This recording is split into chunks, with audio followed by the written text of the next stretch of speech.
یہ قرآن نہیں ہے معمولی، این کتابیں نیس، اقبال نے کہا چیزیں دیگر اصل، یہ کتاب نہیں ہے، کچھ اور ہے جس کی تجلیاں آسمانوں و زمینوں سے گر رہی ہیں اور ہر ایک کو جلا کر بھسم کرتی چلی جا رہی ہیں۔ قرآن کا اصلی نفاذ جس دن ہوگا اس کو قیامت کہتے ہیں، اور قیامت میں کچھ بچے گا اس زمین پر؟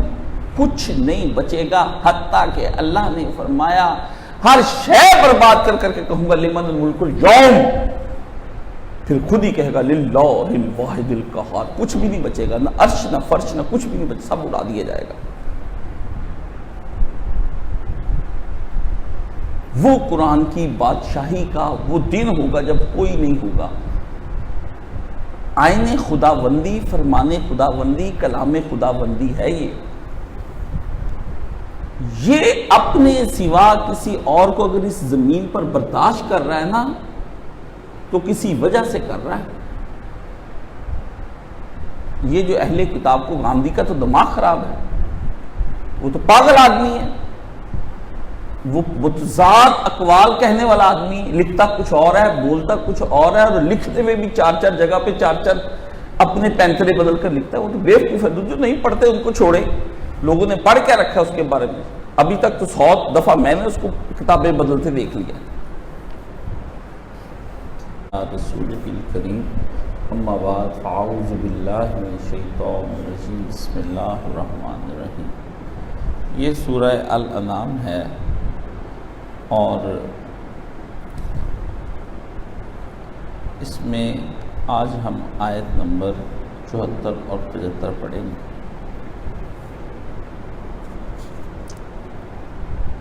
اور یاد کرو جب ابراہیم نے اپنے باپ آزر سے کہا کیا تم بتوں کو معبود بنائے بیٹھے ہو، میں تم کو اور تمہاری قوم کو کھلی ہوئی گمراہی میں دیکھ رہا ہوں۔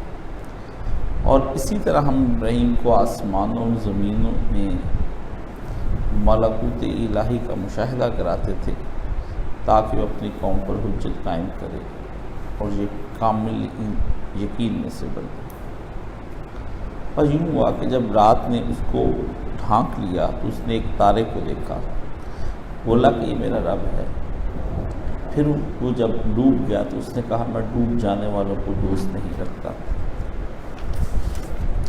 پھر جب اس نے چاند کو چمکتے دیکھا تو بولا یہ میرا رب ہے۔ پھر جب وہ بھی ڈوب گیا تو اس نے کہا میرے رب نے میری رہنمائی نہ فرمائی تو میں گمراہوں میں سے ہو کر رہ جاؤں گا۔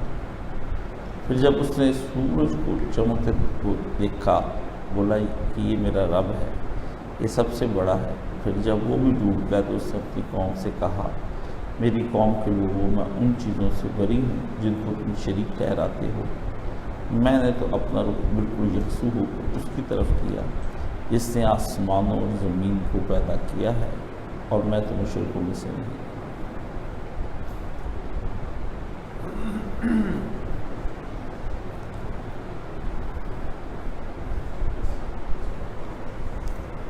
یہ آیات قرآن مجید کی ایسی پیاری آیات ہیں کہ آپ تصور نہیں کر سکتے اس کا۔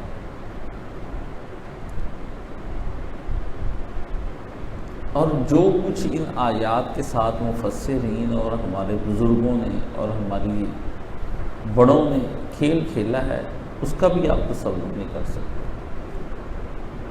اتنا اس کے ساتھ ظلم بھی ہوا ہے، جتنی یہ آیات قیمتی ہیں شاید دنیا کے اندر کوئی آیات اس سے بڑھ کر قیمتی نہیں۔ امام الموحدین حضرت ابراہیم علیہ السلام کے ساتھ کے متعلق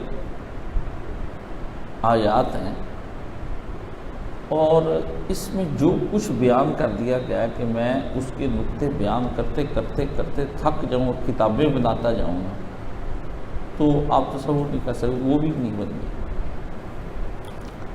یہ جو پیچھے آیتیں ہیں کفار مکہ کے ساتھ اللہ پاک نے کی ہیں، باتیں کی جو پچھلی دفعہ میں نے آپ کو بتایا کہ نبی کو اختیار کی نفی، سفارش، اور وہاں پر اللہ تعالیٰ کے ساتھ شرک کی جو باتیں پچھلی آیات میں ہوئیں، ساری چیزوں کا ذکر کیا گیا، منکرین کیا کہتے ہیں، کیا نہیں آپ سے چاہتے، اہل ایمان کو کیا ہونا چاہیے، صحابہ کو کس طرح اپنے ایمانی جوش کو سمیٹ کر رکھنے کا حکم دیا گیا ہے، اور کفار کا دنیا کے بارے میں کیا تصور ہے، کفار کے دماغ میں کیا چلتا ہے، اور وہ آخرت کے بارے میں کافروں کا کیا ذہن ہے، مسلمانوں کا کیا ذہن ہے، انسان کس طرح گمراہ تفصیل بیان کی ہے۔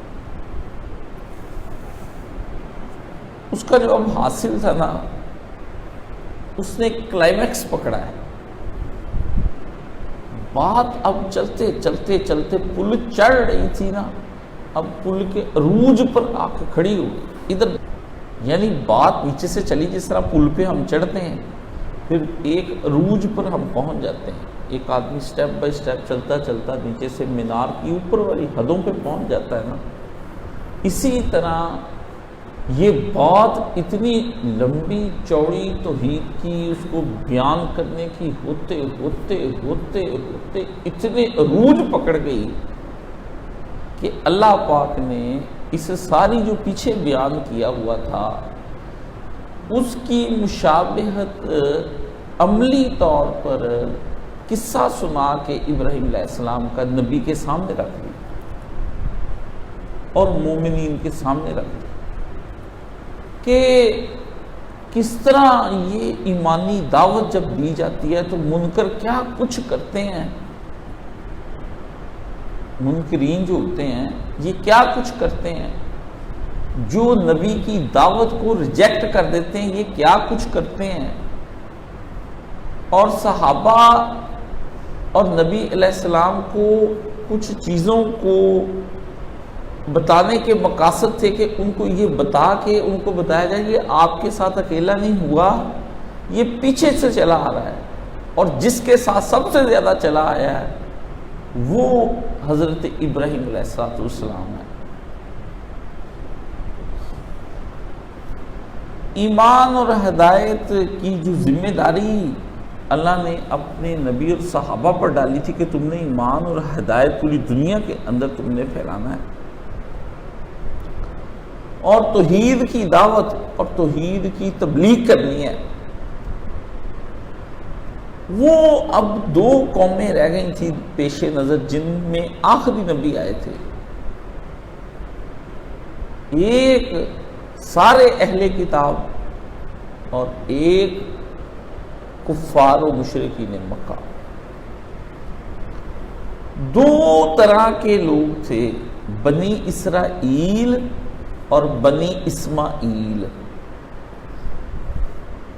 دو طرح کے لوگ تھے۔ دونوں کا دعویٰ یہ تھا کہ ابراہیم علیہ السلام سے ہماری دو نسبتیں ہیں۔ ایک تو دونوں کا مشترکہ دعویٰ یہ تھا کہ ابراہیم علیہ السلام ہمارے خاندانی نسلی بزرگ ہیں۔ آپ نے میری یہ بات ضائع نہیں کرنی، آپ کو یہ میرا جملہ کسی اصلی جگہ پہ جا کے پہنچا دے گا، میں نے اس پہ بھی بڑی بات کی ہوئی ہے۔ خاندانی اور نسلی بزرگ ہیں۔ دوسرا ان کا یہ دعویٰ تھا دونوں کا، بنی اسماعیل اور بنی اسرائیل کا، کہ ابراہیم علیہ السلام ہمارے روحانی اور اصلی بزرگ ہیں، اصلی مسلمان اور نسلی مسلمان۔ اب آپ کو سمجھ آ گئی، دونوں کا ایک ہی دعویٰ، اور دونوں کیا کرتے تھے، اپنی اس مشترکہ وراثت کو مد نظر رکھتے تھے، پیمانہ بناتے تھے، اور اس پر ہی اپنی دونوں جماعتیں اپنے شرک اور اپنی بدعات یعنی مشرکانہ بدعات دونوں کا کمبینیشن کر لے، ان کی بنیاد رکھتے تھے، اپنی شرک کا جواز ڈھونڈ کر لاتے تھے تو ابراہیم علیہ السلام سے، کہ جی ہم ان کی نسل سے ہیں اس لیے ہم جو کر رہے ہیں غلط کر رہے ہیں۔ جب ابراہیم علیہ السلام کا اللہ نے کہہ دیا کہ وہ موحد تھا تو اس کی اولاد کیسے غلط ہو سکتی؟ دلیل باطل ہے، دلیل باطل ہے۔ اور اس کو باطل ثابت کرنے کے لیے علم کی ضرورت ہے. دلیل باطل ہے، جلدی ہلے گی نہیں اپنی جگہ سے. کہ میں مولانا اسحاق کا شاگرد ہوں تو میں غلط بات کیسے کہہ سکتا ہوں؟ میں ان کے ساتھ 40 سال رہا ہوں. ایک صاحب کا یہ دعویٰ ہے، کوئی 28 سال رہنے کا دعویٰ. ساتھ تو بیوی بھی رہتی ہے، بچے بھی رہتے ہیں، گاؤں والوں کے سامنے وہ پیدا بھی ہوئے ہوں گے. ساتھ رہنا نہیں دلیل، نسل سے ہونا دلیل نہیں ہے. ان کے دین کا نام نہاد دعوے دار ہونا دین نہیں ہے. اللہ نے فرمایا کہ یہ دونوں مشرکانہ بدعات پر ابراہیم کی اولاد ہونے کی سند پیش کرتے ہیں اور کہتے ہیں کہ یہ جو دین ہم نے سیکھا ہے، یہ جو کعبے کے ہم متولی ہیں، یہ جو ہم طواف کرتے ہیں، یہ جو حج کرتے ہیں، یہ جو قربانیاں ہم پیش کرتے ہیں، یہ یا وہ بیت المقدس، وہ جس پر ہم ادھر جا کے اپنی اللہ کی قربانیاں پیش کرتے ہیں اور سارے کام کرتے ہیں، وہ یہ ہمارے قبضے میں ہے. اور جو تورات، زبور، انجیل یا اور بہت ساری چیزیں ہیں، یہ ساری کی ساری جتنی بھی چیزیں ہیں، یہ ساری ابراہیم علیہ السلام سے جا کر ریلیٹ ہوتی ہے. اس لیے ہم کس طرح سے ان سے الگ ہو سکتے ہیں؟ اللہ تعالیٰ اب ان کی اس دلیل کو توڑنے لگا ہے. اللہ نے اپنے نبی کو کہا، نبی یہ آپ سے مناظرہ کرنے کے لیے آئے ہیں، یہ نام نہاد دعوے دار یہ آپ سے مناظرہ کرنے کے لیے آئے ہیں. نبی کی اور اس کے صحابہ کو یہ اطلاع دی گئی کہ اب میں تمہیں ملت ابراہیمی کی اتباع کا حکم دے رہا ہوں اور دوبارہ سے ملت اسلامیہ بنانی ہے اور اس میں تجدید دین ابراہیمی کرنی ہے. ایک کام یہ مقصد ہوگا، اور دوسرا مقصد تکمیل دین ابراہیم کرنی. تم نے اب آؤ ان کا رخ کرتے ہیں. اللہ نے فرمایا تو جملے کی آغاز بڑا شاندار کیا ہے. آج کی جو یہ لمبا چوڑا نہیں بیان ہوگا، صرف آج بمشکل مجھے لگتا ہے 2 آیتیں ختم ہوں گی. یہ میرا جو جمعہ گیا ہے گزرا، یہ اس سے ریلیٹ ہے. بہت علمی باتیں اس کے اندر، میں نے اپنی زندگی میں اس سے زیادہ علمی بات نہیں دیکھی. مولانا مرحوم سے میرا اس پہ بڑا ایک بحث ہوئی تھی. اللہ نے جنت الفردوس میں جگہ عطا فرمایا. مولانا حفظ الرحمان سے ہاروی نے کتاب لکھی قصص القرآن. میں نے اس زمانے میں وہ قصص القرآن کا پورا دورہ کیا تھا ان کے پاس بیٹھ کر کہ قرآن میں جو قصے آئے ہیں اس سے کیا نکلتا ہے، اور ان پہ جو مجھے اپنے اعتراضات تھے اس پر میں نے وہ ان کے ساتھ اعتراضات رکھے، جس پر ایک بڑا ٹھیک ٹھاک بحث ہوگی استاد شاگرد کی. ہماری بحث سے مراد یہ نہیں کہ ان کو بدتمیزی والے، بحث سے مراد ہوتا ہے کہ ایک علمی زبردست زوراور گفتگو ہوئی میری ان کی. ایک اس پر، ایک مولانا مینا سنسلائی کی کتاب تھی دعوت دین اور اس کا طریقہ کار، اس پر زور پکڑا دونوں کی گفتگو نے. میں نے بھی اپنی پوری قوت لگا دی دلائل دینے کے لیے کہ الفاظ سے یہ کچھ نکلتا ہے، انہوں نے بھی تو پوری قوت لگا دی. اور کئی مہینے چلتی رہی، 1-2 دن کی بات نہیں، کئی مہینے. یعنی ہم استاد شاگرد کوئی 1.5 سال اسی مسئلے میں لگے رہے. میں اگلی دفعہ آؤں، وہ مجھے آتے کہ نکالو، وہ آئے تھے. اگلی دفعہ وہ پھر آئے، میں کہوں میں نکالتا ہوں، یہ آئے تھے. وہ کہیں پھر نکالو تم، وہ آئے. میں کہوں ترجمہ اس کا سیٹ نہیں بیٹھ رہا، وہ کہیں ترجمہ اس کا یہ کر کے دیکھو. تو وہ کہیں اصلائی نے کیا کیا، اس نے مودودی نے کیا کیا، فلاں نے کیا کیا، اس کا نکال کے دیکھو. میں کہوں یہ ہوئی لیکن میرے دل کی تسکین نہیں ہوئی، آپ میری تسکین کے لیے ایک نیا ترجمہ ایجاد کریں. وہ پھر سے لیٹ کر سوچتے کہتے اچھا اس سے بات بنتی ہے. میں نے کہا نہیں، پھر تیسری دفعہ چوتھی دفعہ کہتے اس سے وہ بن جاتی تھی. میں کہا ہاں. کہتے پھر میں کہ سلام. وہ ہنستے کہتے ہوں دل میں تو بنا میں لکھ لیتا. ایک آدھ لفظ لکھنا ہوتا تھا, کوئی لمبی چوڑی بحث ہی میں لکھتا اپنے حاشیے. یہ بھی میرے حاشیے لکھے ہوئے ہیں اس پہ.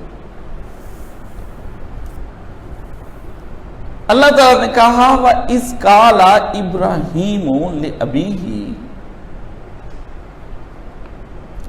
آپ ڈسکس کیجئے ان سے, یہ حکم اس کے اندر چھپا ہوا ہے, آپ ان سے ڈسکس کیجئے وہ واقعہ جب ابراہیم نے اپنے باپ سے آزارا, جس کا نام آزر ہے, اتتخذوا اصناما آلہۃ,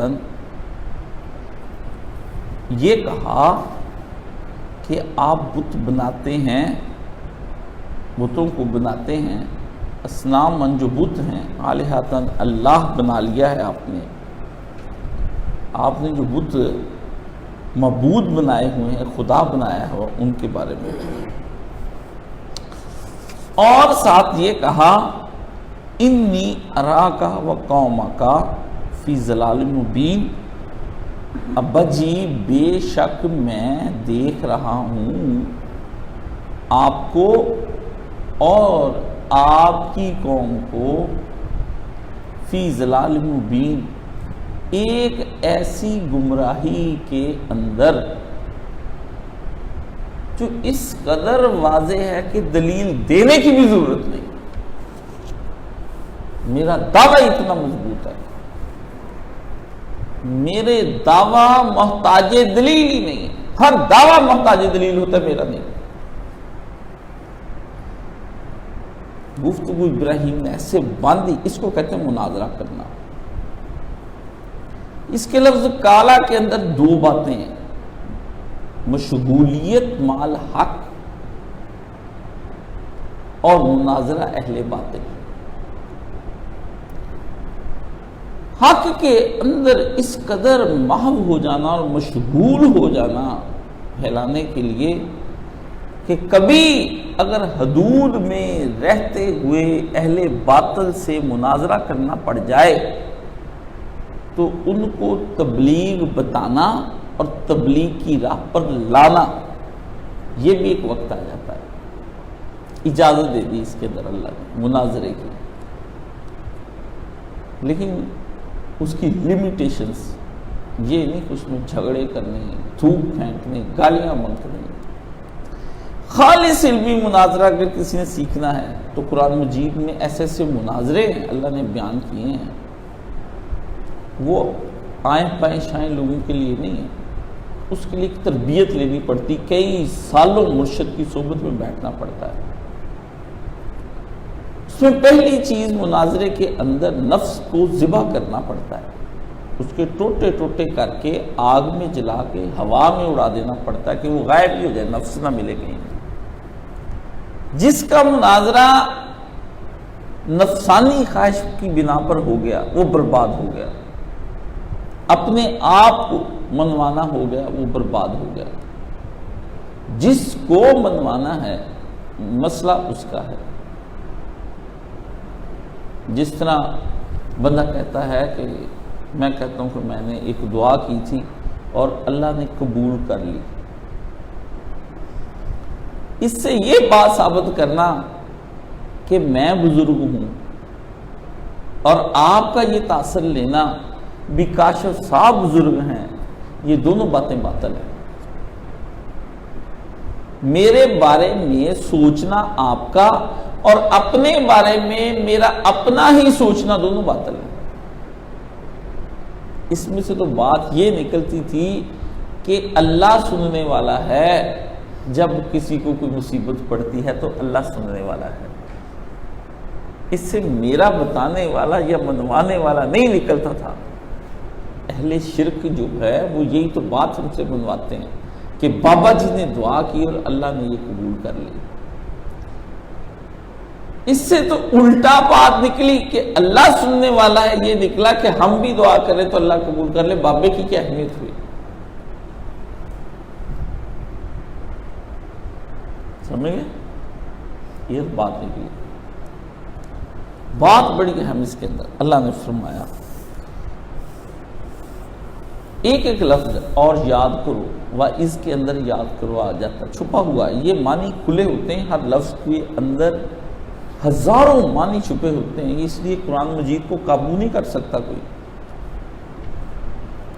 کوئی بندہ قرآن مجید کو قابو نہیں کر سکتا۔ کوئی مائی کا لال ایسا پیدا ہی نہیں ہوا جو کہہ دے میں قرآن مجید کو قابو کر لیتا ہوں، یہ ماں نے جنا ہی نہیں کو بچہ۔ ہر لفظ کے اندر قرآن مجید کے اندر ایسی گفتگو ہو گئی۔ وَإِذْ کا مطلب یہ ہے کہ یاد کرو، یہ چھپا ہوا اس کے اندر کہ ایسی ہی ایک سچویشن ابراہیم کو پیش آئی تھی، محمد صلی اللہ علیہ وسلم۔ تو کالا کا مطلب کہا، تو مناظرہ کیا ابراہیم نے اہل باطل کے ساتھ، زور کا مناظرہ کیا، اور کالا کے اندر چھپا ہوا ہے مشغولیت مال حق کی وجہ سے اس کو اس قدر جوش ہوا کہ وہ اٹھ کھڑا ہوا اپنے باپ کے خلاف۔ اس نے کہا ابا جی بیٹھیے یہاں پر، یہ رہا میدان اور یہ رہی گفتگو۔ فرمایا قرآن نے کہ ابراہیم نے اس کے ساتھ گفتگو کی۔ اس سے ایک بات پتہ چلتی ہے کہ یہود کا مذہبی لٹریچر اگر آپ پڑھتے ہیں تو 3 چیزیں نکلتی ہیں۔ ابراہیم علیہ السلام کا باپ، یہاں ایک تو رد شیعہ کا نکل آیا، جن کا یہ کہنا ہے کہ ابراہیم علیہ السلام کے والد آزر نہیں تارے ہیں۔ چلو آپ یہ طویل اختیار کریں تو اس کی کوئی وجہ ہونی چاہیے۔ تاریخ کے اوراق میں آپ جا کر دیکھ لیں، عربی کی جو تراث ہے اس کے اندر اس کا تلفظ جو ہے وہ تاریخ ملتا ہے، انگریزی میں تیرہ ہے، اور یہودیوں کی جو فقہی کتاب ہے نا تالمود، اس میں زارہ ہے۔ اور ایک مسیحی مورخ ہے یوسیبیس، یہ 349 ہجری میں جو عیسوی میں ہوا ہے، وہ آثر پڑھتا ہے اور ہاتھر پڑھتا ہے، یہ تلفظ ہیں تاریخ کا، جو آثر تھا وہ زبانوں کے حساب سے ہیں۔ تو وہ کہتے نہیں، ہمارے شیعہ بھائی کہتے نہیں جی وہ تو چچا تھا، وہ یہ تھا، بہت ساری باتیں، وہ تو جی یہ نہیں ہو سکتا کہ فلاں سے فلاں پیدا ہو جائے، فلاں سے فلاں پیدا ہو جائے، کافر سے مومن نہیں نکلتا، اپنے پاس سے باتیں بنائی ہیں۔ ایسی باتیں، ایسے احتمالات، ایسے امکانات، یہ تو ہر قطعی سے قطعی بات میں کہے جا سکتے ہیں کہ میرے ابا نہیں وہ ہو سکتا کیونکہ اس کی عادتیں اور ہیں، میری عادتیں اور ہیں، ہاں جی ہم شیعہ مسلمان نہیں ہو سکتے کیونکہ مسلمانوں کے اندر سے شیعہ نکل نہیں سکتا، شیعوں کے اندر سے مسلمان نہیں نکل سکتا۔ اس طرح کی تو 40 باتیں سارے ایک دوسرے کو کچھ نہ کچھ کہہ لیں گے۔ تو یہاں پر میرے ایک دفعہ دوست آئے تو انہوں نے مجھے کہا کہ کاشف صاحب جو ہے یہ تارے کے یہ بتائیں کہ، میں نے کہا ان کے پاس زیادہ سے زیادہ ثبوت یہی ہے نا کہ یہ بائبل کے حوالے دیتے ہیں، تو اس میں سے تاریخ کا نکال کر دیکھ لے، وہ بھی کہتی کہ یہ بت پرست تھا۔ بائبل بھی آخری حوالہ ان کے پاس بائبل کا رہ جاتا ہے کہ آخری سورس کون سا ہے جہاں یہ بات لکھی ہوئی ہے، اگر لکھی ہے تو وہ بھی جا کے نکال کے دیکھ لو، وہ بت پرست تھا۔ وہ دونوں بھائی اسی وقت طائب ہو گئے میری بات سن کے، انہوں نے کہا واہ جی واہ۔ میں نے کہا قدیم سے قدیم تاریخ تم اپنی اٹھا کر لے آؤ، اس کے اندر بھی تم جاؤ گے تو جب جا کر تو دیکھو گے تو یہی پتہ چلے گا۔ بلکہ کئی اسرائیلی روایتوں میں تو یہ بھی آتا ہے کہ یہ فوج کا بہت بڑا افسر تھا اور ہر جنگ میں یہ بادشاہ کے ساتھ بھی رہتا تھا، اور ابراہیم علیہ السلام کو پھنسایا ہی اس نے اس وجہ سے تھا کہ وہ مخبری کی تھی باقاعدہ، جیسے جاسوسی ہو جاتی کہ جناب وہ آپ کے بارے میں یہ بات کہتا ہے۔ لیکن تتخذو سے بڑی باتیں نکل آتی ہیں کہ یہ بت پرست ہی نہیں تھا، بت بنانا بھی تھا، بت گر بھی تھا اور بت فروش بھی تھا، اور سلطنت کا چیف سیکرٹری تھا بادشاہ کے بعد۔ آپ کہیں گے چیف سیکرٹری تھا تو پھر وہ، اور یہ بھی آتا ہے کہ وہ چیف سیکرٹری ہونے کی بنا پر ننار دیوتا جو تھا ان کا سب سے بڑا، جس کا 900 کمرہ ہی تھا صرف، جس میں اس کے لیے اس بت پر جو ہدیے چڑھتے تھے سونے چاندی کے، وہی صرف اس کے کمرے تھے، آج بھی وہ نکلا ہے۔ آپ تو جاتے نا سوئٹزرلینڈ، امریکہ، یہ وہ، آپ میرے ساتھ جاتے تو میں آپ کو وہ آثار قدیمہ گرے ہوئے دکھاتا، بنے ہوئوں کو کیا کرنا ہے، برج العرب دیکھنے جا رہے ہیں اور ادھر جا رہے ہیں، آپ تو بیوقوف ہیں۔ گرے ہوئے سارے قدیمہ میں ایک دنیا آباد ہے، ایک دنیا برباد ہے، ادھر نہ جائیں، ان کے کیا، یہ بھی گر ہی جانے ہیں، کیونکہ جو چیز بنتی ہے وہ گرنے کے لیے بنتی ہے، جو پیدا ہوتی ہے اس کو فنا ہونا ہے، صرف ایک اللہ پیدا نہیں ہوا اس لیے اس کو فنا نہیں ہونا ہے۔ بت پرست بھی تھا، بت گر بھی تھا، بت فروش بھی تھا، بتوں کا سب سے بڑا بزنس مین تھا وہ آدمی۔ وہ صرف ایسے بت نہیں بناتا تھا پوجنے والے بت بہت مہنگے بنتے ہیں، آپ کے تصور میں نہیں ہے، چونکہ آپ انڈیا میں نہیں ابھی رہتے، اس لیے آپ کو کوئی تصور نہیں اس کے بارے میں۔ وہاں کے مسلمان جن کی آنکھ کھلی ہے وہ سمجھتے ہیں ان چیزوں کو۔ امریکہ کا لبرٹی آف اسٹیچو جو ہے بنا لبرٹی کا، یا لینن کا، لینن گراڈ میں کسی نے ماسکو میں دیکھا ہو، وہاں پر ان کے جو بت ہیں وہ کوئی معمولی بت نہیں ہوتے کہ مٹی کے بنا کے انہوں رکھے، ان پہ سال ہر سال پالشنگ ہوتی ہیں، ان کو گھڑا جاتا ہے، ان کے نقص دور کیے جاتے ہیں، کیونکہ وہ فار ایور بنایا جاتا ہے۔ اور آج بھی آپ نے چھوٹا سا بت لینا ہو نا، تو آپ اس بت کو لینے کے لیے اگر جائیں، آج بھی آپ ان کے بتوں کو خرید نہیں سکتے۔ اگر کوئی آدمی اس بات کی تصدیق کرنا چاہتا ہے تو وہ میرے ساتھ ملک ریاض کا بنا ہوا لاہور کا بیریا ٹاؤن دیکھ لے، یا یہاں کا FDA سٹی کے ساتھ جو اس نے اپنا شہر کاٹا ہے وہ جا کر دیکھ لے۔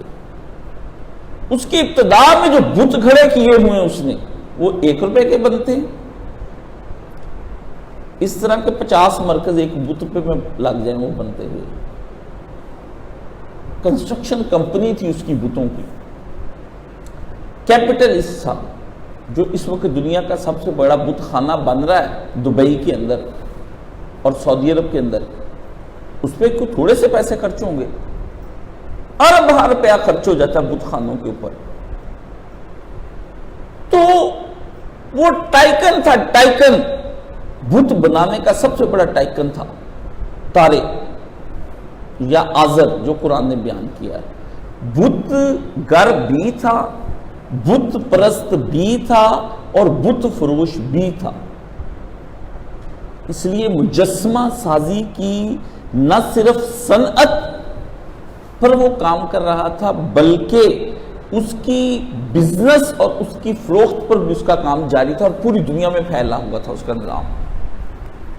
ابراہیم علیہ السلام ادھر سے 2 طرح کی چیزیں ابراہیم علیہ السلام کو وراثت میں آ رہی تھی۔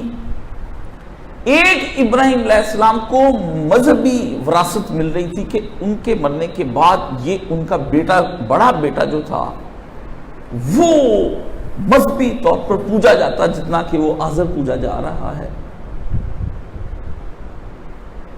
اور دوسرا، ان کو بزنس بہت بڑا آ رہا تھا، بزنس ٹائکن بن کر ابھر رہے تھے وہ دنیا کے اندر سب سے بڑے۔ 40 سال کی عمر تک آدمی ایک بلا بن جاتا ہے، بلا۔ بزنس مینوں کے بچے تو بچپن میں، اصلی بزنس مینوں کے بچے بچپن میں بلا ہوتے ہیں۔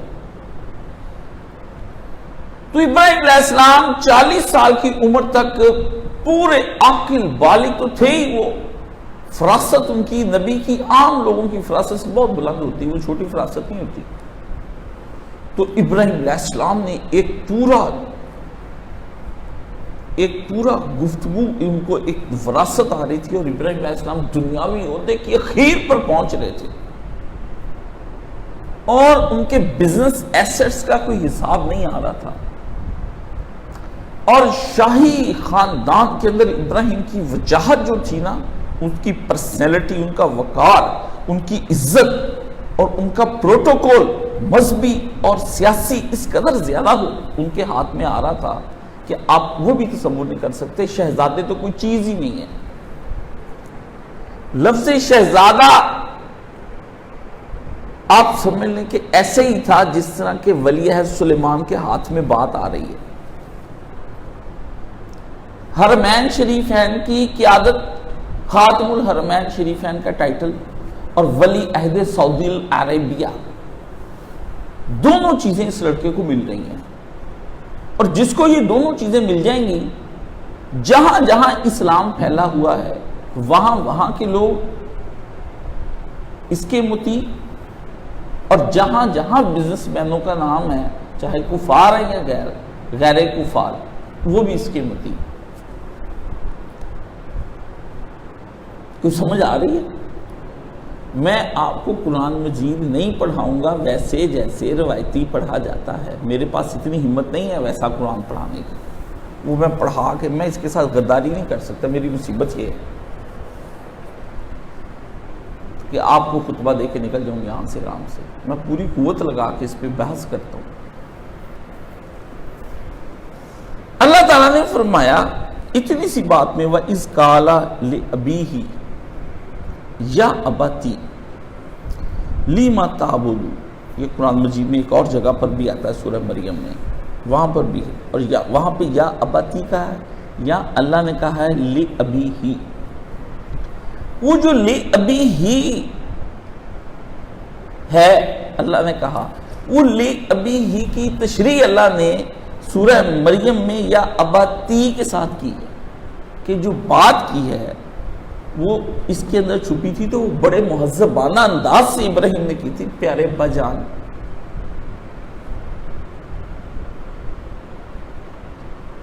اوے ابے تو تکار کر کے اس نے بات کی، اللہ نے کہا یا اباتی۔ ابراہیم علیہ السلام نے بڑی اخیر کی، میں نے اس یا اباتی پہ ایک جمعے کا خطبہ تیار کیا، موقع ہی نہیں آیا، مجھے ایک دن جوش آیا یا اباتی کیا ہے، تو میں نے نا یا اباتی پہ لکھ لکھ کے صفحے کالے کر دیے کہ یا اباتی پہ یہ بھی چھپا ہے، یہ بھی چھپا ہے، یہ بھی چھپا ہے، یہ بھی چھپا ہے، یہ بھی چھپا ہے۔ میرے پھر دل میں آ کے اس کے بارے میں جمعہ پڑھا، وہ موقع ہی نہیں آیا، کیونکہ آپ آنے ہی نہیں دیتے موقع۔ قرآن مجید اپنے پہ جب کسی کا وجدان کھولتا ہے نا، میں نے آپ سے کہا تھا قرآن بے حیاؤں بے غیرتوں سے پردہ کر جاتا ہے، کنواری لڑکی کی طرح، جس طرح وہ محرم کے سامنے آتی ہے اس طرح یہ اپنے محرم کے پاس اپنا پردہ کھول دیتا ہے، اور کوئی اس کے حسن کی تاب نہیں لا سکتا۔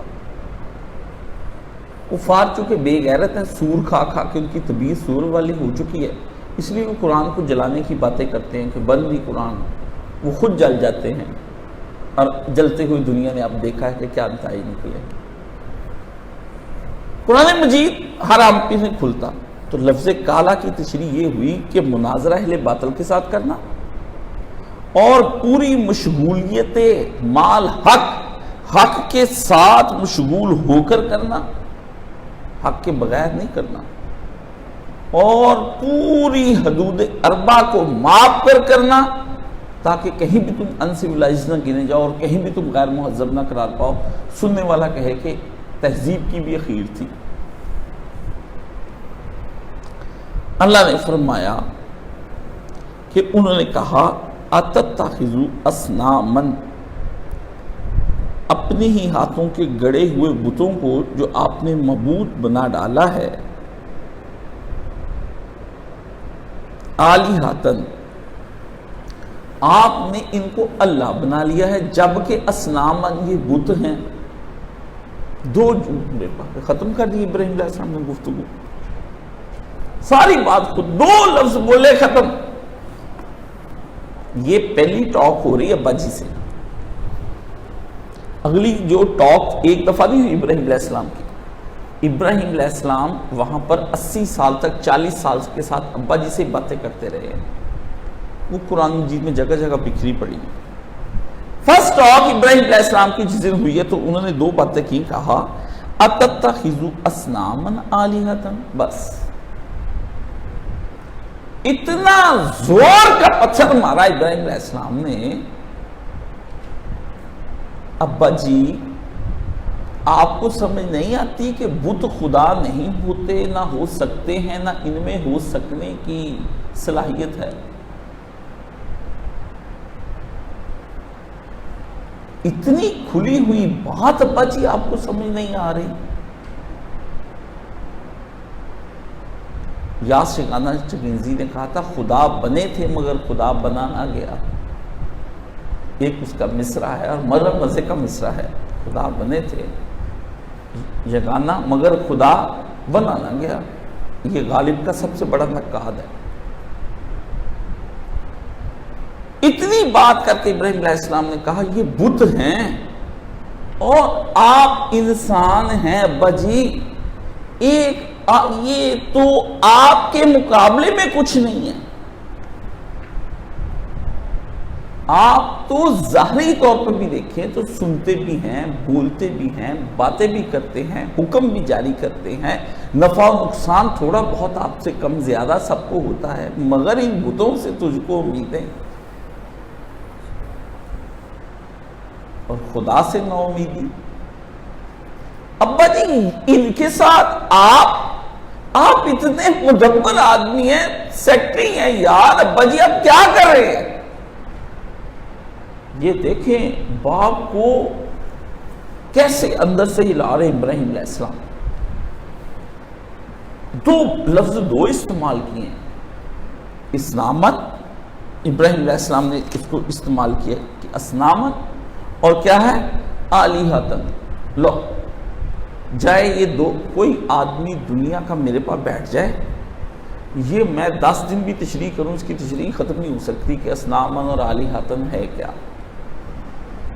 اتنی فلسفیکل اس کے اندر تشریح کی گئی ہے، اتنی فلسفیکل، ایک طرف فلسفے کی انتہا کر دی ابراہیم علیہ السلام نے کہ آئیے مجھ پہ فلسفیانہ طور پر مجھ سے گفتگو کر لیجئے، جو کانٹ، ہیگل، ڈیوڈ اور نیچے، بائرن، شائرن، یہ وہ جتنے بھی خدا کے منکر ہیں، وہ جو پچھلے بتوں کے قائل تھے، یہ سارے بیٹھے ہیں، اور ایک طرف فلسفے کی اور ایک مزے کی بات کہ جتنی مضبوط یہ فلسفیانہ دلیل ہے اتنی ہی زیادہ یہ عامیانہ دلیل ہے، ہر عامی کو بھی سمجھ آ جائے گی۔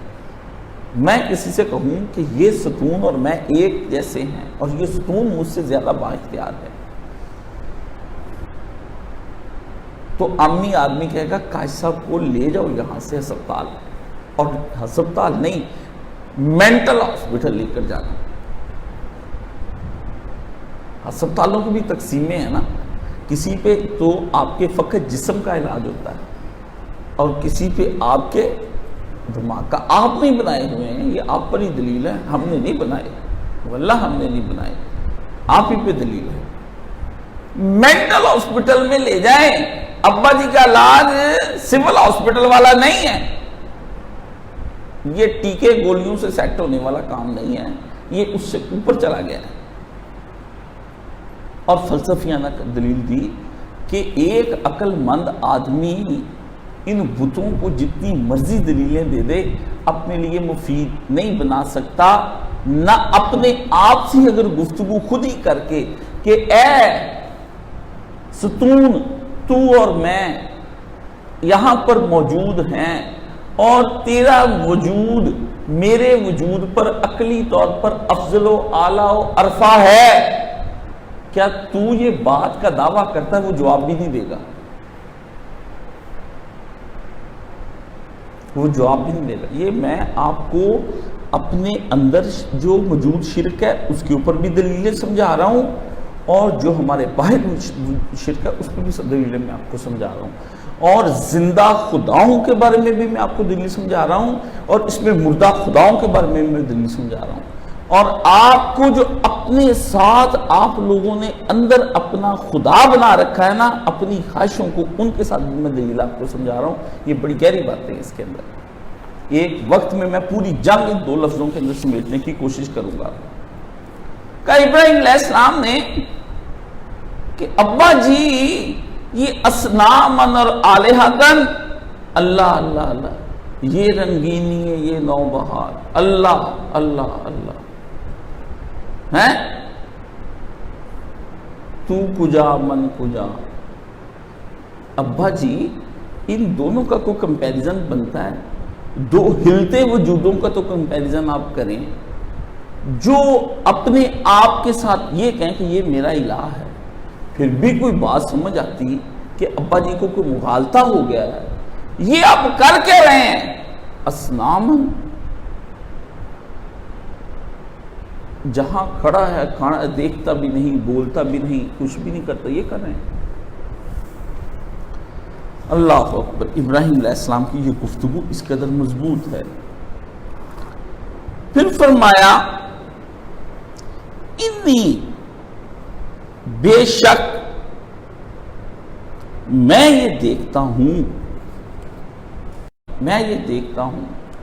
فرمایا ایک بات ایسی میں آپ سے انی لگا کر یہ جملہ کہا کہ اس بات میں جو میں بیان کرنے لگا ہوں کوئی شک نہیں، مجھے کوئی شبہ نہیں، کوئی دنیا کی دلیل مجھے قائل نہیں کر سکی. یہ انی کے اندر چھپا ہوا ہے.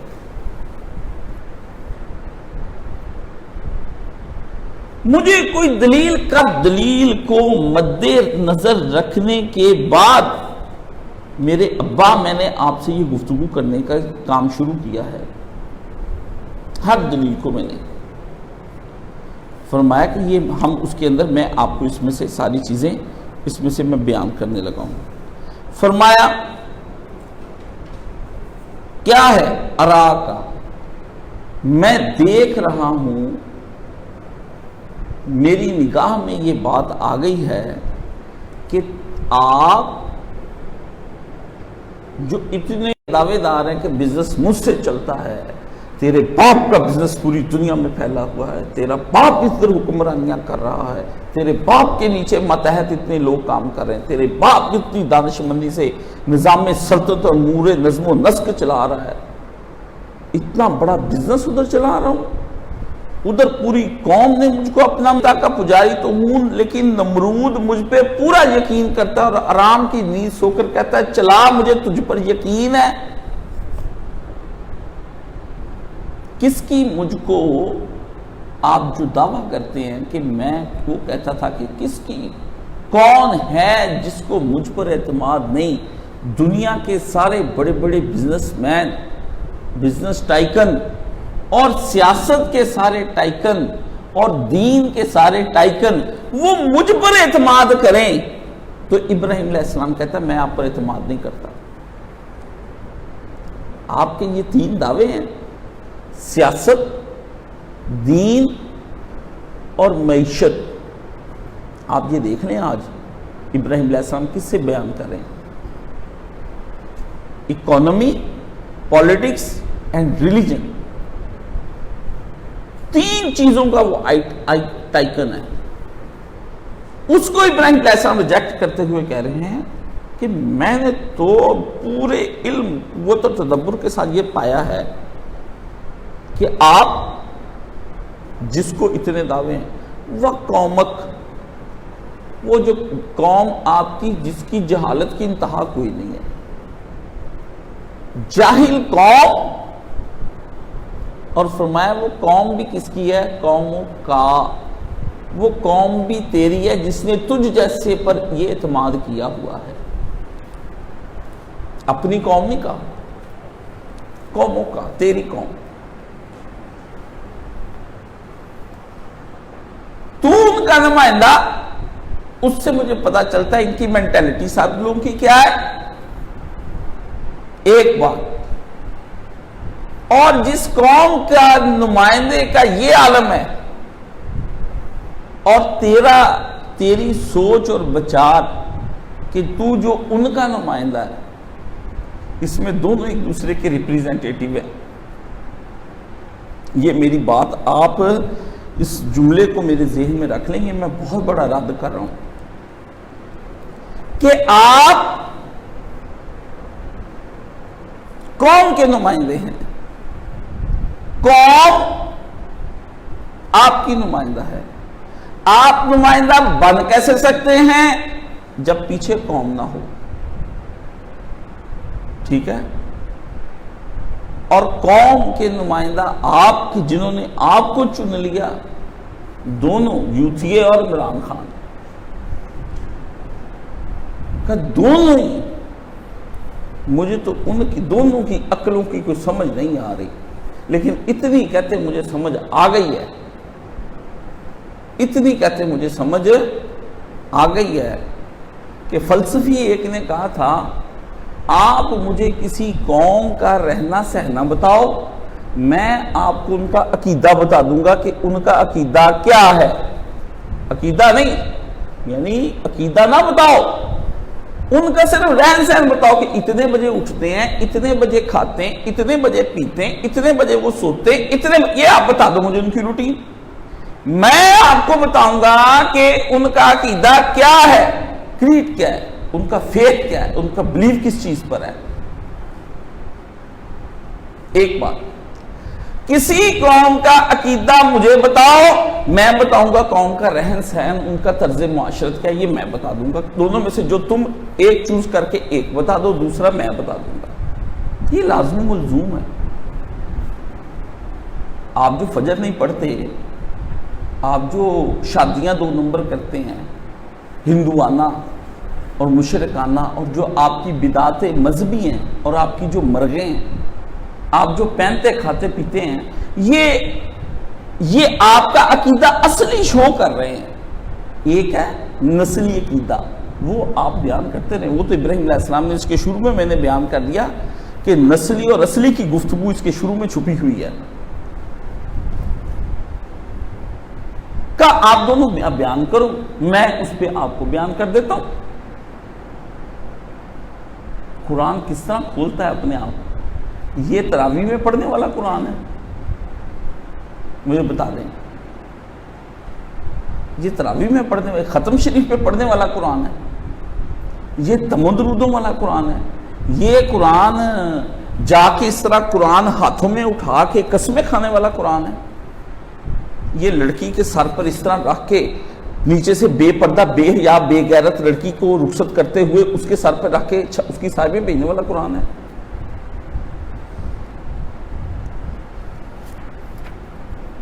یہ قرآن ہے؟ یہ عرسوں پر پڑھنے والا قرآن ہے؟ جس جگہ تم اس قرآن کو لے جاؤ گے نا، اس جگہ یہ قرآن تم کو کھول کر جب تم اس کو پڑھو گے لے جانے کے بعد، وہ اسی جگہ کے لوگوں کے ساتھ جہاد کرتا ہوا آپ کو نظر آئے گا. جہاد کرتا ہوا قرآن نظر آئے گا. اس کے ہاتھ میں ایک تلوار ہوگی لفظوں کی. ہر آدمی جو برا کام کر رہا ہوگا یہ دونوں ہاتھوں سے جنگ کر کے کلا کما کر کے اس محفل کو جاڑ دے گا. اس کی مخالفت پر یہ پھر ابو جہل اتر آیا تھا. اس کی مخالفت پر ابو لہب آ گیا. انہوں نے قرآن مجید کو سمجھ لیا یہ ہم سے کیا رہا ہے. انہوں نے کہا محمد تجھے نہیں ہم چھوڑیں گے، بچے مروا دیں گے پر یہ قرآن ہم اپنے پہ نافذ نہیں ہونے دیں گے. دولت لگا دے ابو سفیان ساری. ابو سفیان نے کہا میں دولت لا رہا ہوں، ساری لگا دے ان کے اوپر. اور پھر ایک وقت ایسا آیا غزوہ احزاب میں، اللہ نے کہا زاغت قلوب الحناجرہ، اکٹھے ہو کے اس قرآن کے خلاف آ گئے. کہا بدلیں گے نہیں، ایک ہو گئے یہود و نصارہ و مشرکین و غیر مشرکین. عرب اکٹھے سورہ احزاب پڑھنے والی ہے. ہاں اللہ نے کہا اکٹھے ہو کے پڑھ گئے حق کو سارے. اور اللہ نے فرمایا ایسے زور کے پڑھے کہ یظنون باللہ ظنونا، خود اہل حق اور اہل قرآنوں کے دلوں میں اللہ کے بارے میں طرح طرح کے خیالات آنے لگ گئے کہ اللہ ہے بھی نہیں، کدھر پھنسا کے اس اللہ نے ہمیں.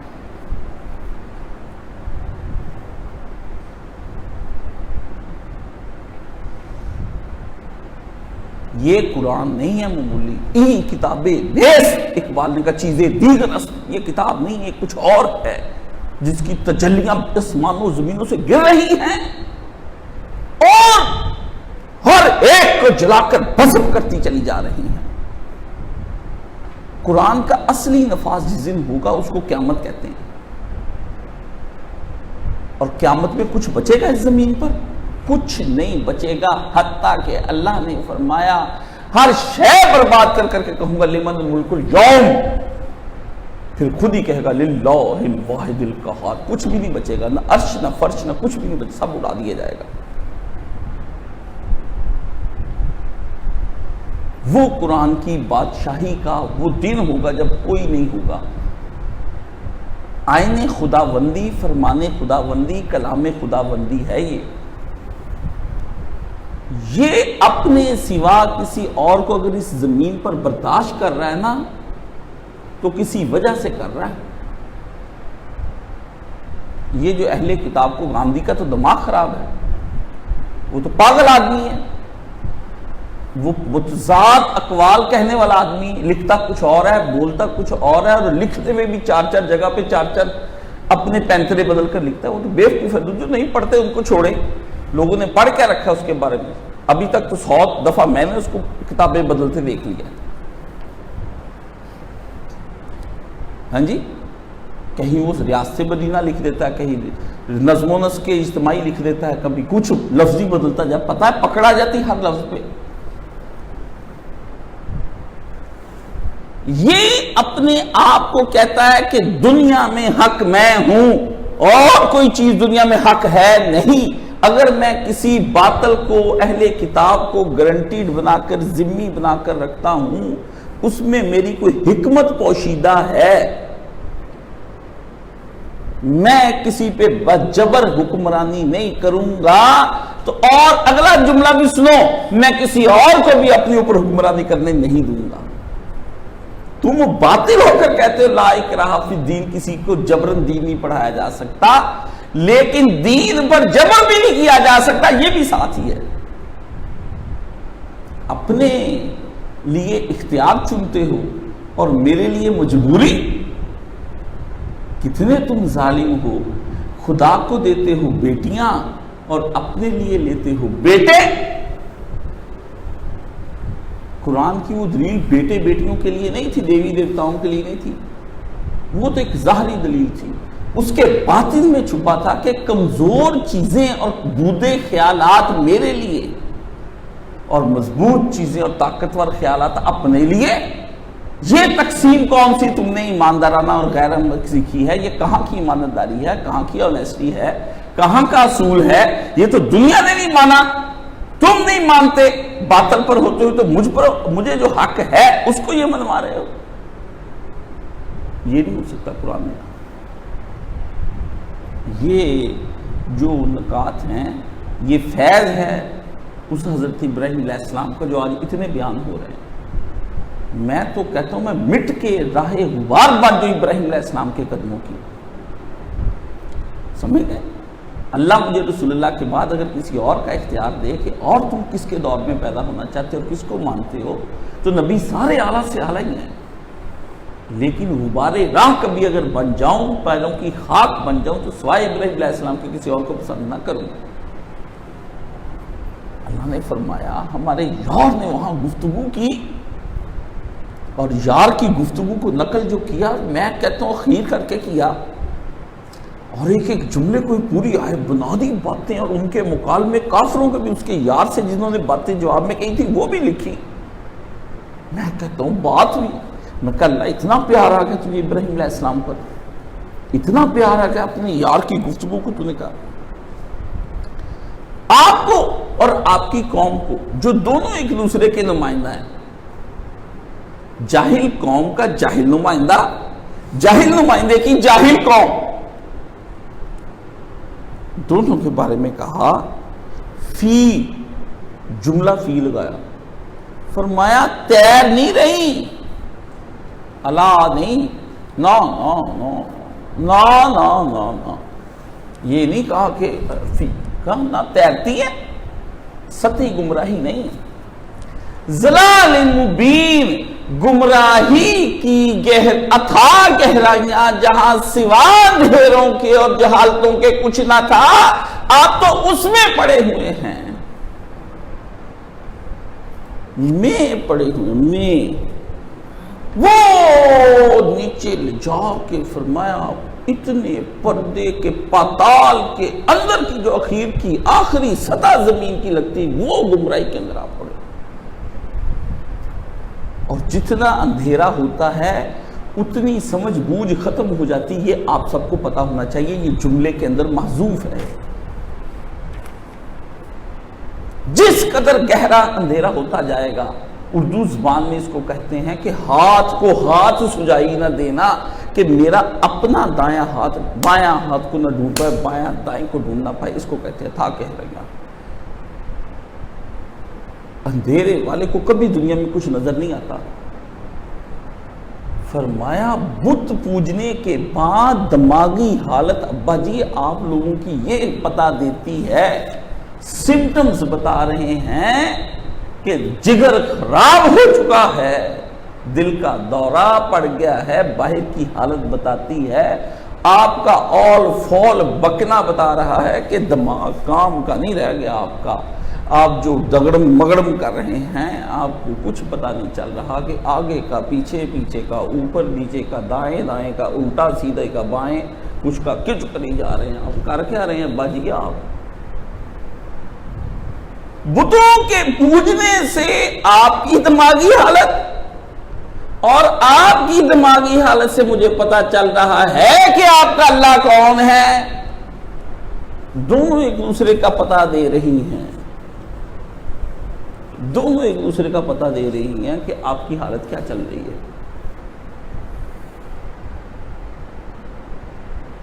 فرمایا بیچ گمراہیوں کا, پھر فرمایا مبین لفظ لگایا.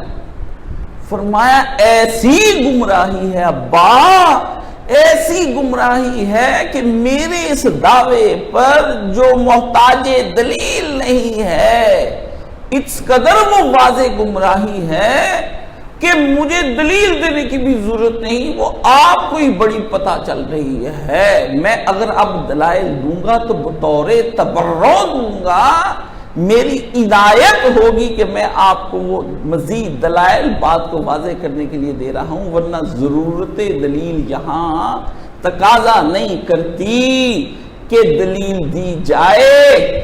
یہ تقاضا دلیل نہیں ہے, یہاں پہ دلیل کا اپنا دعوے کا تقاضا ہی نہیں ہے. اس قدر گمراہی ہے. ابراہیم علیہ السلام نے جو باندھ کے بات کی ہے ایک جملے کے اندر, آپ کر سکتے ہیں؟ جائیے دنیا کا بڑے سے بڑا مناظر لے کر آئے. کتنی عقل چاہیے.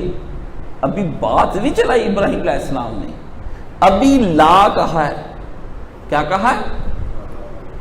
پورا جملہ کیا ہے؟ لا الہ الا اللہ. یہ ابھی ابراہیم کا لا چل رہا ہے, صرف لا کی بات کی ابراہیم علیہ السلام نے.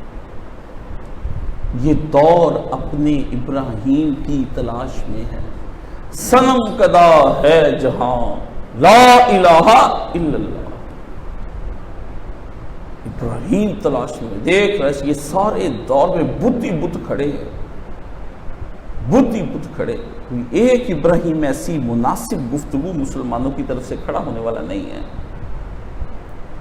اس لیے اسلام کے نمائندے بن کر غیروں سے جب آپ گفتگو کریں یا اپنوں سے کریں تو دیکھ لیں آپ مقام ابراہیم پہ کھڑے ہیں.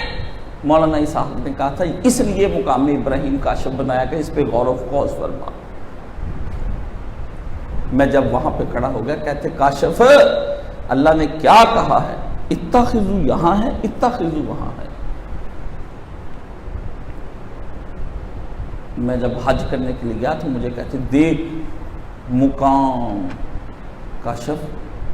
جب ہم 2 رکعتیں پڑھنے لگے کہتے سوچ ذرا قریب جا کے یہ کیوں ہو گیا. بڑی دیر بار بار مجھے کہنے, میں نے تو سوچ کاشف. مرشد کے ساتھ حج اور ہی ہوتے ہیں, اپنے اپنے تو آپ حج کاری کرتے ہیں, ہمارا تو ایک ہی حج ہمیں دیوانہ بنا رہا ہے, اسی کا حق ادا نہیں ہو رہا, وہی میری اخیر ہو گئی ہے.